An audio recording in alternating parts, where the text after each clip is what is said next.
आइए बच्चों, आज हम आगे बढ़ते हैं मिनरल्स के बारे में। इस चैप्टर को कंटिन्यू करते हुए, minerals are underground natural resources. Underground का मतलब क्या होता है भाई? जो ज़मीन के नीचे होता है उसको हम बोलते हैं अंडरग्राउंड। नेचुरल होता है प्राकृतिक तरीके से। रिसोर्सेज स्रोत, जिससे कोई चीज़ हमें मिलती है, कोई भी आइटम हमें मिल रहा है, उसको हम रिसोर्स कह रहे हैं। तो मिनरल्स क्या है? प्रकृति के अंदर प्राकृतिक रूप से पाए जाने वो स्रोत हैं जो कि अर्थ के अंडरग्राउंड सरफेस के अंदर मिलते हैं। सम आर सिंपल मिनरल्स, इनमें से कुछ सिंपल मिनरल्स होते हैं, कुछ सिंपल खनिज लवण होते हैं। While some are the complex one, और कुछ क्या होते हैं? कॉम्प्लेक्स। सिंपल और कॉम्प्लेक्स का मतलब यहाँ पर ये है कि सिंपल तो वो हो गए जिनके अंदर एक या एटमैक्स दो मेटल्स हैं, नॉन मेटल्स हैं। कॉम्प्लेक्स वो हो गए जिनके अंदर हमें बहुत सारे मिनरल्स हैं, उनके अंदर इनफैक्ट हम बोलें मेटल्स या नॉन मेटल्स, मेटलॉइड्स, वो उनके अंदर मिक्सड है। Rocks are form from minerals, जो चट्टानें होती हैं वो मिनरल से बनती हैं। कोल और मार्बल हैं वो कॉमन नॉन मेटेलिक मिनरल्स के अधातु। मेटेलिक और नॉन मेटेलिक, मेटल्स तो क्या हो गए? जैसे लोहा है, okay, iron, steel, they are the metals one. Non metals के अंदर आपके आगे कार्बन हो गया, okay, oxygen, nitrogen, they are the non metal category. अब मेटेलिक मिनरल्स के एग्जांपल्स बोले तो हेमेटाइट, बॉक्साइट। हेमेटाइट जिसके अंदर आयरन मिल रहा है, बॉक्साइट जिसके अंदर हमें एल्यूमिनियम प्राप्त होता है। तो bauxite and hematite are the metallic minerals. अब यूजेस देखते हैं इन चट्टानों के और मिनरल्स के क्या यूज है। इनका हमारे डे टू डे लाइफ के अंदर बहुत अहम रोल है। आइए किस तरीके से हम इनका यूज करते हैं, शायद कुछ एग्जांपल्स देख के आपके एकदम से जहन में आ रहा होगा कि yes, these are the things which we are using at the homes और हाउसेज। सबसे पहला यूज है मिनरल्स का। We get useful metals from minerals. भाई जो मिनरल्स होते हैं उनसे हमें बहुत सारे मेटल्स प्राप्त होते हैं और उन मेटल्स का हम फिर प्रयोग करते हैं। डिफरेंट मेटल्स आर एक्सट्रैक्टेड और माइंड फ्रॉम मिनरल्स। एक्सट्रैक्ट का मतलब होता है किसी चीज़ को निकालना। जैसे कि आप कोई भी let's say you are taking out the juice, तो वो क्या कह रहे हैं कि आप एक्सट्रैक्ट कर रहे हो, जूस एक्सट्रैक्ट कर रहे हो। तो इसी तरीके से जो मिनरल्स होता है और होता है, उसमें से हम मेटल्स को निकालते हैं। They are extracted and mined from minerals. Mining का मतलब होता है कोई भी जो खान रहती है, आपने सॉरी, कोई भी मिनरल्स जमीन में से निकालने के लिए हम उसको डीप डग करते हैं, उसकी खुदाई करते हैं और बहुत गहरी खाई बन जाती है जिसको हम माइन बोल रहे हैं। ओके, तो यहाँ से ही आया माइंड फ्रॉम मिनरल्स। जो मिनरल्स हैं उनमें से निकाले जाते हैं। ठीक है। A mineral from which metal can be extracted is called an ore. ऐसा मिनरल जिसमें से किसी मेटल को हम निकाल सकते हैं उसको हम ओर कहते हैं। हमें we get iron, aluminium, copper, zinc from hematite, bauxite, copper pyrite, calamine ores respectively. ये देखिए, अब आपको ये याद करने की जरूरत है कि आयरन हमें कौन से प्रकार के ओर से मिलता है? हेमेटाइट से। एल्यूमिनियम किससे मिलता है? बॉक्साइट से। कॉपर हमें किससे मिलता है? कॉपर पायराइट से। और जिंक हमें किससे मिलता है? कैलेमाइन ओर से। ठीक है। एक बात यहाँ पर ध्यान रखिएगा कि जितने भी ओर्स हैं, ऑल ओर्स आर मिनरल्स, क्योंकि उनमें से हम किसी ना किसी मेटल्स को निकाल रहे हैं। But all minerals are not ores. ऐसा क्यों बोला गया है भाई? सभी जितने भी ओर्स होते हैं, और उसको बोला गया है जिसमें से किसी मेटल को निकालना आसान है। ठीक है। अब इन मेटल्स का, ये जितने भी अभी बताए मैंने, आयरन है, एल्यूमिनियम है, कॉपर है, जिंक है, इनका कहाँ पर यूज हो रहा है? हम बर्तन बनाने के लिए, यूटेंसिल्स, बर्तन बनाने के लिए, मशीनें बनाने के लिए यूज करते हैं। फर्नीचर भी बनता है, वायर्स भी बनती हैं। जो आपके घरों में वायर्स लगी हुई होती हैं मोस्टली किसकी होती हैं? एल्यूमिनियम या कॉपर की। इसके अलावा कुछ कीमती मेटल्स हैं, प्रीसियस। प्रीसियस का मतलब होता है जिसकी वैल्यू ज़्यादा हो, कीमत ज़्यादा हो। Precious metals like gold, silver, platinum are used for making jewellery. जो गोल्ड, सिल्वर और प्लेटिनम है, इनका हम प्रयोग आभूषण बनाने में करते हैं। ज्वेलरी, पार्टीज के टाइम, शादी के टाइम आपने देखा होगा कि आपके मदर, सिस्टर्स लोग, they are using the jewellery items, they are made of the gold one. Now second use, what are the we are getting apart from this? We get fuels from rocks and minerals. Fuels क्या होता है भाई? ईंधन। Rocks और mineral से हमें ईंधन मिलता है, वो कैसे मिलता है आइए देखते हैं। Coal, petrol, diesel, kerosene, LPG, CNG are fuels that we use in our daily life. ये जितने भी नाम्स यहाँ पर बताए गए हैं, कोल है, पेट्रोल है, डीजल है, kerosene, liquefied petroleum gas, compressed natural gas, ये सभी क्या हैं? ये सभी हमारी डेली लाइफ में यूज होने वाले फ्यूल्स हैं, ईंधन है, इनका हम प्रयोग करते हैं, जिसके द्वारा हम अपनी डे टू डे लाइफ को कैरी आउट कर रहे हैं। कोल, कोयला, ये एक वैल्यूएबल नेचुरल रिसोर्स है। It is a valuable natural, जिसकी कीमत है, जिसको हम वैल्यू करते हैं, प्राकृतिक स्रोत है ये। क्यों कीमती है, क्यों अहम है कोयला हमारे लिए? पहले तो हम ये देखते हैं कि बनता कैसे है और कोयले का यूज़ क्या है। कोयले का यूज़ है भाई कुकिंग के अंदर, इलेक्ट्रिसिटी भी बनाई जाती है इससे, प्लास्टिक्स को बनाने में यूज़ है, नायलॉन और फर्टिलाइजर्स और भी अन्य प्रकार की जो इंडस्ट्रीज़ है वो इसको फ्यूल के तौर पर यूज करती हैं। ठीक है, ये तो इसका यूज हो गया, बट ये बनता कैसे है वो देखते हैं। इट इज फॉर्म्ड, कोयला है वो, कॉल है वो बनता है from the remains of plants buried inside the earth millions of years ago. जो प्लांट्स हैं मिलियंस सालों पहले, लाखों सालों पहले पृथ्वी के अंदर दब गए थे, उनसे कोयला बनता है। Due to high temperature and pressure inside the earth these remains of plant turned into coal. ये जो रिमेन थे, मीन्स जो बचा हुआ पार्ट था प्लांट्स का, वो कोयले में परिवर्तित हो जाता है। बहुत ज़्यादा उसके ऊपर जब दबाव और टेम्परेचर लगता है तो उसके परिणाम स्वरूप वो जो लाखों साल पहले पेड़ पौधे दब गए थे वो कन्वर्ट हो जाते हैं कोल के अंदर। नाउ कम्स, यहाँ पर ये दिखाया भी गया है कि ये पेड़ है, ये बर्री हो गया, कोई भी भूकंप आया, कोई भी अर्थ की एक्टिविटी हुई जिसके परिणाम स्वरूप ये मिट्टी के अंदर दब गया। धीरे धीरे इसके ऊपर पार्ट जमती चलेगी, ये नीचे जाता रहा क्योंकि इसके ऊपर और मिट्टी की परत आती रही। ठीक है, लाखों सालों के बाद क्या हुआ, ये बहुत ज़्यादा डीप अर्थ के अंदर चला गया और ये इसके अंदर टेम्परेचर और प्रेशर लगा तो ये कोल में कन्वर्ट हो गया। नाउ वी आर टेकिंग और डिस्कसिंग अबाउट पेट्रोलियम। अहम है आज की लाइफ में पेट्रोलियम और पेट्रोलियम प्रोडक्ट्स का हम बहुत ज़्यादा यूज कर रहे हैं, डे टू डे लाइफ के अंदर बहुत ज़्यादा यूज है। पेट्रोलियम क्या है? ये dark coloured thick crude oil है। क्या है भाई? जो पेट्रोलियम है, पेट्रोल या डीजल जिससे निकाला जाता है उसको हम क्रूड ऑयल बोल रहे हैं, और ये जो क्रूड ऑयल है ये डार्क कलर का रहता है। It is also called black gold. इसको काला सोना क्यों कहा गया है? ब्लैक गोल्ड इसलिए कहा गया है क्योंकि एक तो इसका भाई जो कलर है काफ़ी डार्क है, थिक विस्कस ये मटेरियल निकलता है, और गोल्ड सोना इसलिए बोला गया क्योंकि इसकी कीमत बहुत है।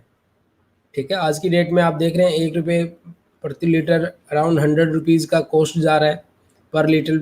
पेट्रोल का जो कॉस्ट है, डीजल का कॉस्ट है, काफ़ी जगह 100 रुपीज़ के करीब पहुंच चुका है। So it is very costly one. जो पेट्रोलियम है वो बनता कैसे है? That is petroleum was formed when small plants and animal got buried under the sea millions of years ago. जिस तरीके से कोयले का निर्माण हुआ उसी तरीके से पेट्रोलियम का निर्माण हो रहा है। हाइट जो लाखों सालों पहले, मिलियंस ऑफ ईयर्स अगो पहले समुद्र के अंदर स्मॉल प्लांट्स और एनिमल्स दब गए थे, उनसे पेट्रोलियम बनता है। Due to high pressure and temperature the dead bodies were converted slowly into petroleum. बहुत ज़्यादा प्रेशर और टेम्परेचर के परिणाम स्वरूप ये जो डेड बॉडीज थी वो कन्वर्ट हो गई पेट्रोलियम के अंदर। धीरे धीरे ये किसमें कन्वर्ट हो गए? पेट्रोलियम में। और यहाँ पर किनका रोल रहा? हाई प्रेशर और टेम्परेचर, इसका बहुत ज़्यादा रोल रहा।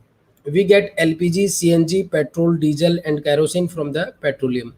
हमें LPG, CNG, liquefied petroleum gas, compressed natural gas, petrol, diesel और कैरोसिन ये किससे मिलते हैं? ये पेट्रोलियम से ही हमें प्राप्त होते हैं। It is used as a fuel in automobiles and in making chemicals, paints, plastic, fertilizers, medicine, cosmetics to produce electricity. ये कह रहा है इसका हम प्रयोग करते हैं इनका, इन सब आइटम्स का जो हमें पेट्रोलियम से मिल रहे हैं, एलपीजी हो गया, सीएनजी, पेट्रोल, डीजल, कैरोसिन, इनका हम ईंधन के रूप में प्रयोग करते हैं ऑटोमोबाइल्स के अंदर, जो हमारे स्कूटर, मोटरसाइकिल, गाड़ियां हैं उनके अंदर यूज करते हैं। उसके अलावा इनका हम प्रयोग करते हैं अन्य केमिकल्स को बनाने में, जो पेंट होता है, प्लास्टिक होते हैं, फर्टिलाइजर्स हैं, उनको बनाने में, दवाइयाँ बनाने में, जो सौंदर्य प्रसाधन की सामग्री है, कॉस्मेटिक, उसको बनाने में, और बिजली को प्रोड्यूस करने के अंदर भी हम इनका प्रयोग करते हैं। फर्टिलाइजर्स और मैन्योर, मैन्योर तो होती है जो पशुओं के रिमेनिंग से, काउडंग से बनती है, पेड़ पौधों के जो को हम कुछ समय के लिए दबा देते हैं उससे बन रही, उसको तो हम मैन्योर खाद कहते हैं। फर्टिलाइजर्स ये स्पेसिफिक जो न्यूट्रिएंट रहता है वो प्लांट को देते हैं, और ये इंडस्ट्रीज के अंदर बनाए जाते हैं, जैसे कि यूरिया एक फर्टिलाइजर है, डीएपी एक फर्टिलाइजर है। ठीक है बच्चों, तो हालांकि ये मैन्योर यहाँ पर मैंने आपको सिर्फ समझाने के लिए बता दिया, मैन्योर का पेट्रोलियम से कोई कनेक्शन नहीं है। ठीक है, ये सिंपल खाद है। ओके, अब उसके बाद हम देख रहे हैं next use rock and minerals का, that is in getting uranium. It is not a mineral. देखिए यहाँ पर बड़े ध्यान देने वाली बात है, यूरेनियम है वो एक मिनरल नहीं है, बट ये पाया जाता है मिनरल्स के साथ। इसका हम प्रयोग करते हैं बहुत सारी, ट्रिमेंडस अमाउंट, बहुत ज़्यादा लार्ज अमाउंट में जो होता है उसके लिए हम यूज़ करते हैं ट्रिमेंडस अमाउंट ऑफ एनर्जी इसके अंदर प्रोड्यूस होता है यूरेनियम से, and it is called nuclear energy. और इसको हम क्या कहते हैं? न्यूक्लियर एनर्जी कहते हैं। जो आपका एटम बम है वो भी इस पर आधारित है, यूरेनियम का यूज करते हुए बनाया जाता है। एटॉमिक पावर प्लांट्स हैं वो यूज करते हैं, एटॉमिक पावर प्लांट्स यूज करते हैं जो न्यूक्लियर एनर्जी इससे रिलीज होती है। रासायनिक अभिक्रिया कैरी आउट की जाती है, किया जाता है रासायनिक अभिक्रिया, और उसके परिणाम स्वरूप बहुत सारी एनर्जी रिलीज होती है यूरेनियम से। ठीक है, उसके अलावा हम क्या यूज करते हैं अपार्ट फ्रॉम फ्यूल्स के अलावा? अब हम देखते हैं नेक्स्ट यूज क्या है रॉक्स एंड मिनरल्स का, that is we get gemstones from the rocks. हमें इनसे, इन मिनरल से, इन चट्टानों से कुछ अहम कीमती आइटम्स मिल रहे हैं। बहुत सारे मिनरल्स हैं वो हार्ड हैं और पाए जाते हैं क्रिस्टल्स के रूप में। इनको कट किया जाता है और पॉलिश किया जाता है, और फिर इनको हम बहुत ही सुंदर पत्थर के रूप में प्रयोग करते हैं, जिनको हम जेमस्टोन्स कहते हैं। लोग हाथों के अंदर पहने रखते हैं अंगूठी बनवा के, उसके लिए यूज हुआ है जेमस्टोन्स। और इसके अंदर डायमंड है, रूबी है, एमराल्ड है, सैफरी है। These are the some of the gemstones which are used in making jewellery, और इनको हम आभूषण बनाने में प्रयोग करते हैं।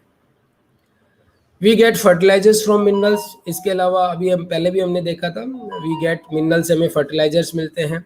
कुछ मिनरल्स हैं जैसे कि सल्फेट एंड नाइट्रेट्स हैं, दे आर एडिड, उनको हम प्रयोग में लाते हैं जो फर्टिलाइजर्स पेड़ पौधों को की ग्रोथ के लिए। ये मेंटेन करते हैं सॉइल की फर्टिलिटी को, और प्लांट की जो ग्रोथ है उसको बढ़ाते हैं। ये जो फर्टिलाइजर्स हैं जो कि मिनरल से प्राप्त किए जाते हैं। मिनरल्स हैं वो एक इम्पोर्टेंट न्यूट्रिएंट भी हैं, they are used and important nutrients. वही है कि भाई हमारी बॉडी को भी ज़रूरत रहती है sodium, potassium, calcium, zinc, iron की स्मॉल क्वांटिटीज़ के अंदर, and they are good for the health. एक प्रॉपर रेशियो उनका मेंटेन होना बहुत ज़रूरी है हमारे शरीर के अंदर। ठीक है, ये हमने देखा नेचुरल रिसोर्सेज के बारे में। आइए अब हम देखते हैं need to conserve natural resources. ये जो प्राकृतिक स्रोत हैं इनको संरक्षित करने की क्यों ज़रूरत है? कोल और पेट्रोलियम है वो बहुत ही यूजफुल नेचुरल रिसोर्स है एनर्जी की, उनसे हमें एनर्जी मिल रही है। कोल और पेट्रोलियम से ये भी आपने देखा कि पेट्रोल, डीजल, सीएनजी, एलपीजी सभी हमें पेट्रोलियम से ही मिल रहे हैं। कंजप्शन है इन फ्यूल्स का, इन प्राकृतिक संसाधनों का जो यूजेज है, ईंधन है, इन ईंधन का प्रयोग डे बाय डे बढ़ता जा रहा है। क्योंकि देखिए जिस घर में पहले आज से 10-15 साल पहले एक व्हीकल होता था, आज वहाँ पर 3 से 4 व्हीकल्स हैं, स्कूटर है, मोटरसाइकिल है, car, jeeps and all those items are there. तो आजकल इनका जो कंजप्शन है, कोल और पेट्रोलियम का जो यूज़ है वो बहुत ज़्यादा बढ़ता जा रहा है। और आपने देख लिया, आपने क्या देख लिया, इनको बनने में लाखों साल लगते हैं। ठीक है, however there is a limited amount of these resources on the earth. और पृथ्वी के ऊपर कहिए कि इनका जो ये जो स्रोत है बहुत ही कम मात्रा में है। हालांकि ये निकाले जाते हैं अर्थ के अंदर से। यहाँ पर ऑन द अर्थ का मतलब ये है कि आफ्टर यूज यूज करने के लिए आपके पास बहुत लिमिटेड अमाउंट है, बहुत सीमित मात्रा में ये संसाधन है। Once this resources are used up they will not be available again. एक बार अगर हम इनका प्रयोग कर लेते हैं, भाई आपने कोल और पेट्रोलियम को एक बार निकाल के प्रयोग कर लिया तो दोबारा वो आपके उपलब्ध नहीं है प्रयोग करने के लिए, क्योंकि उससे आपको एनर्जी मिल जाएगी और जो गैसेज निकलेगी वो एटमॉस्फेयर में चली जाएगी। ठीक है। ऑल्सो इसके अलावा burning of these fuels release harmful gases in the atmosphere causing air pollution which is the biggest health hazard. ये कह रहा है इन फ्यूल्स को बर्न करने पर बहुत सारी हार्मफुल गैसेज निकलती हैं एटमॉस्फेयर के अंदर and they do cause air pollution, और उनसे एयर पोल्यूशन होता है जो सबसे खतरनाक, सेहत के लिए नुकसानदायक है। ये जो गैसेज एटमॉस्फेयर के अंदर जाती हैं ये हमारी सेहत के लिए बहुत ज़्यादा नुकसानदायक है। Now we are coming and discussing judicious and economical use of these resources. अगर सोच समझ के, जुडिशियस बहुत ही सावधानी पूर्वक समझकर अगर इनका यूज किए, बुद्धि से प्रयोग करें, एंड इकोनॉमिकल आर्थिक दृष्टि से यूज करें इन रिसोर्सेज का, तो can help us to conserve them and prevent pollution. ये कह रहा है कि भाई आप सोच समझ कर प्रयोग करें, आर्थिक तरीके से प्रयोग करें तो इन संसाधनों का हम संरक्षण कर सकते हैं और जो पोल्यूशन है, प्रदूषण है, उसको भी रोक सकते हैं। We should conserve these fuels by using alternate resources of energy like solar energy, wind energy and water energy। ये जो स्रोत हैं इनका हम किस तरीके से संरक्षण कर सकते हैं। कंजर्व का मतलब होता है बचा के रखना, कैसे हम इनको सेव कर सकते हैं। हमें कुछ दूसरे ऐसे स्रोत जिनसे हमें एनर्जी प्राप्त होती है, ऐसे दूसरे अल्टरनेट सोर्सेज का यूज करना होगा जिसके अंदर है सूर्य से प्राप्त होने वाली एनर्जी, हवा, विंड एनर्जी और वाटर एनर्जी। हमें इन सोर्सेज का प्रयोग करना होगा क्योंकि सोलर एनर्जी डेली सन निकलता है, आप उसका यूज करेंगे, उसकी हीट से उसके सोलर लाइट का प्रयोग करेंगे तो कोई हार्म नहीं है। Daily sun is having the unlimited source of energy. ठीक है, वो डेली आपका 365 दिन आपको एनर्जी दे सकता है एंड उससे पोल्यूशन भी नहीं होगा। इसी तरीके से हवा चलती है, अगर उस विंड एनर्जी आप पवन चक्की लगा लेंगे तो उससे आपको इलेक्ट्रिसिटी मिल सकता है, एनर्जी मिल सकता है। इसी तरीके से वाटर एनर्जी है, जो बहती हुई धाराएं हैं, जो वेव्स हैं, हाई टाइड्स लो टाइड्स आते हैं, उनसे भी आप वाटर एनर्जी को यूज कर सकते हैं। समुद्र के किनारों के अंदर वाटर एनर्जी का प्रयोग कर सकते हैं, या फिर हाई हाइट के ऊपर हिमाचल प्रदेश के अंदर कई जगह जैसे भाखड़ा डैम है, बहुत ज़्यादा पानी को संरक्षित किया गया और वो ऊंचाई के ऊपर जो स्टोर किया हुआ पानी है उसको फिर हम उससे हम टरबाइन घुमाते हैं, रोटेट करते हैं, उससे हम बिजली का प्रोडक्शन करते हैं। Obviously these are the alternate sources of energy जिनका हम प्रयोग कर सकते हैं कोल और पेट्रोलियम को बचाने के लिए। These are present in unlimited quantities and do not cause pollution. ये जो स्रोत हैं, सोलर है, विंड है, वाटर है, ये इनका प्रचुर मात्रा में हमारे पास उपलब्धता है और ये पोल्यूशन कॉज नहीं करते हैं, इनसे प्रदूषण नहीं होगा। ठीक है बच्चों, ये चैप्टर कंप्लीट होता है। इसके अंदर हमने एक point somewhat we missed out while studying, और डू यू नो में ये इन्फॉर्मेशन सी ये मैं बता देता हूँ आपको। समटाइम्स ये वाला जो इन्फॉर्मेशन है, sometimes plants and animal get entrapped in the sediments. ये एंट्रैप हो जाते हैं, मीन्स कोई मिट्टी गाद और मिट्टी आ रही है, उसके अंदर कोई प्लांट्स या एनिमल्स दब गया है। ओके, दीज आर ये डेड हो जाते हैं। इन डेड प्लांट्स और एनिमल्स के जो बचे हुए पार्ट हैं वो सेडिमेंट्री रॉक्स के अंदर पाए जाते हैं और उनको हम क्या बोलते हैं, फॉसिल्स बोलते हैं। साइंटिस्ट स्टडी करते हैं फॉसिल्स की, ये पता लगाने के लिए किस प्रकार की जो लाइफ है हमारी अर्थ के ऊपर एग्जिस्ट करती थी लाखों सालों पहले, किस तरीके की जो प्रकृति है उसके अंदर किस तरीके का लाइफ था, प्लांट कैसे थे, एनिमल्स कैसे थे, उसको स्टडी करने के लिए हम इन फॉसिल्स का सहारा लेते हैं। Now you have to learn these keywords as well as the points to remember. Apart from that, do the tough word meaning from this chapter and do read the information and practice a lot of the MCQs, multiple choice questions का practice करें आप. Okay, with this particular note, ending of this chapter, see you in the next chapter. Okay, take care, bye bye.